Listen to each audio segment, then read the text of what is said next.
with Australia's 2022 cruising season starting, let's hope we don't have any of the problems that are happening in the Northern Hemisphere.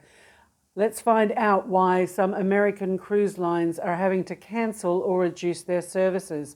And what are we going to do on those last few days before we embark on our cruise? Stick around and find out.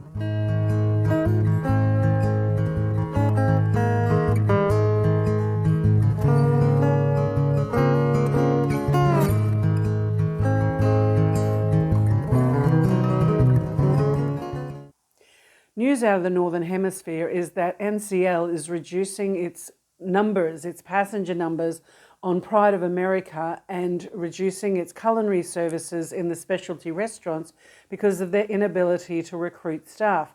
Let's hope none of that affects us here in Australia when sailing starts. The main reason for problems with sailing out of America is with the Passenger Vessel Services Act of 1886, or the Jones Act.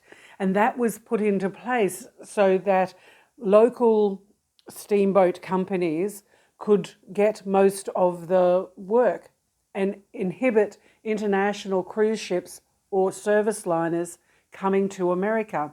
But that, of course, has backfired spectacularly after 130 something years, because that's not the way that businesses are run anymore. So this is why you have so many ships that are flagged from other countries of flags of convenience, where they're in Nassau, Panama, etc., and not flagged, even though most of the cruise companies come out of America, out of Florida, but the vessels are not flagged under American flag.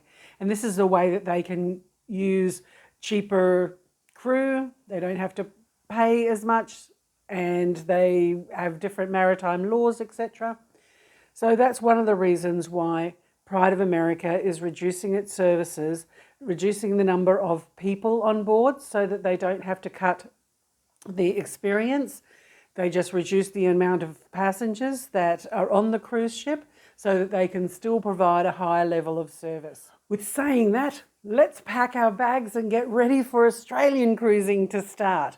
So in that last couple of days before you are ready for your cruise, before embarkation, and you have downloaded the app and filled that out, you have printed off your luggage tags, you have organised for your PCR test or purchased your RAT tests, depending on which test you're going to do for embarkation. You're also going to need to make sure that you've got enough medication for the entirety of the cruise, plus an additional amount. I always say 25 to 50% more. You never know what's going to happen. You may accidentally lose your bag. You may drop some of your medication. If you are traveling overseas, you'll need a copy of all of your prescription medications just to have with you, whether you have that as a hard copy or a photo on your phone. Just another way of keeping information ready for when you do travel.